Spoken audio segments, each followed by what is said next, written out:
few minutes ago, NBC News correspondent Jacob Soboroff finished a sit-down with Department of Homeland Security Secretary Alejandro Mayorkas in a week where the first families were being reunited after being separated by the Trump administration. Let's take a listen.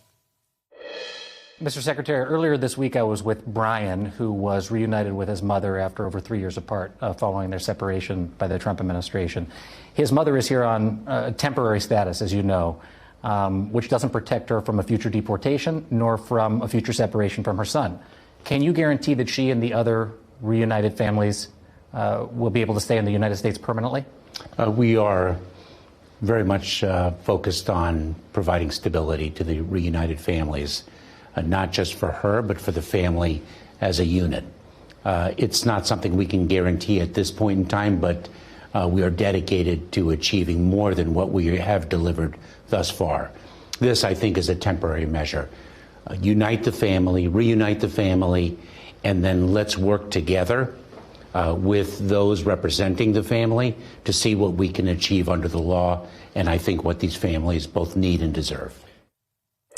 And Jacob Soboroff joins me now. So, Jacob, look, they're obviously trying to show that they're making progress on that promise. How much of this, you've watched this process,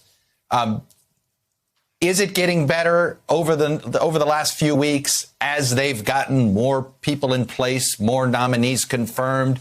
You know, is their excuse turning out to be a correct one, which is, hey, they needed some time to get up and running? I mean, I certainly think that is in part accurate, Chuck. And specifically when it comes to the separations, there's no doubt about it. You know, it is going to take a long time to reunite the 1,000 families that remain separated by the Trump administration. And Secretary Mayorkas, you know, this was his first sit-down interview in person. He spent a lot of time with me. He invited me into his office to take a look. He wanted to talk about how he is approaching not just the separation issue, but immigration policy as a whole. He became emotional while he was talking to me about his parents. Of course, he's the first Latino and first immigrant to ever head the Department of Homeland Security. He is very focused on the reunification of these separated children during the Trump administration, but it is significant that he can't yet guarantee that the families that have been reunited, even this week, will not face an additional separation or deportation. You know, he says that is the intent, but they are not there yet. And that's sort of part of it. There is a lot of work to do and a lot of things to untangle under U.S. law, you know, given what is possible under the law.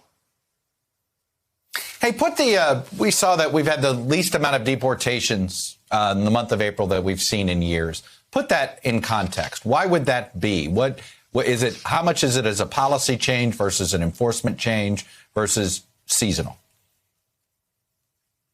I asked the secretary about that, actually, Chuck, and specifically I asked him, you know, the last administration he worked for was the Obama administration, which deported more people than any other administration in history.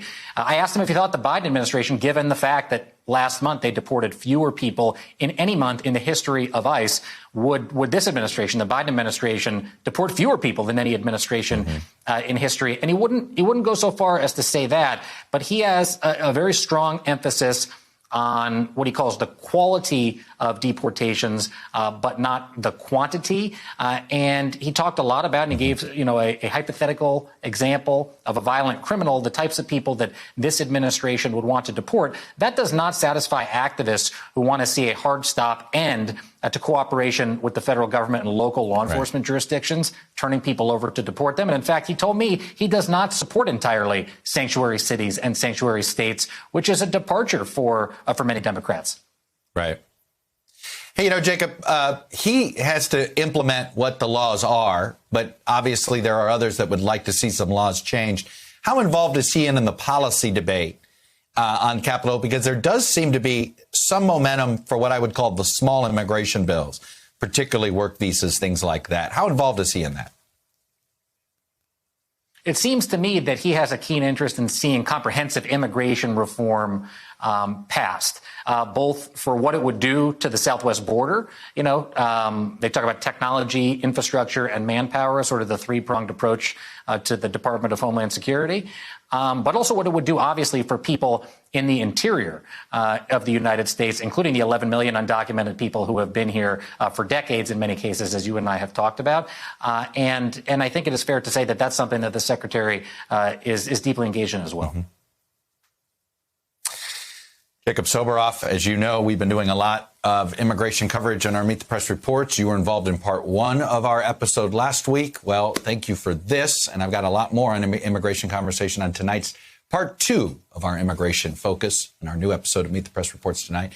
Tonight, we're diving into the political aspect of things, how the Republican Party evolved on immigration. How did you go from Ronald Reagan amnesty to Donald Trump at the wall? Watch it tonight, streaming at 8 p.m. Eastern on NBC News Now.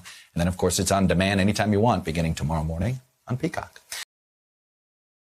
Hey, thanks for watching our YouTube channel. You should know that you can follow today's top stories and breaking news and catch up on your favorite MSNBC shows all in one place. Download the NBC News app today.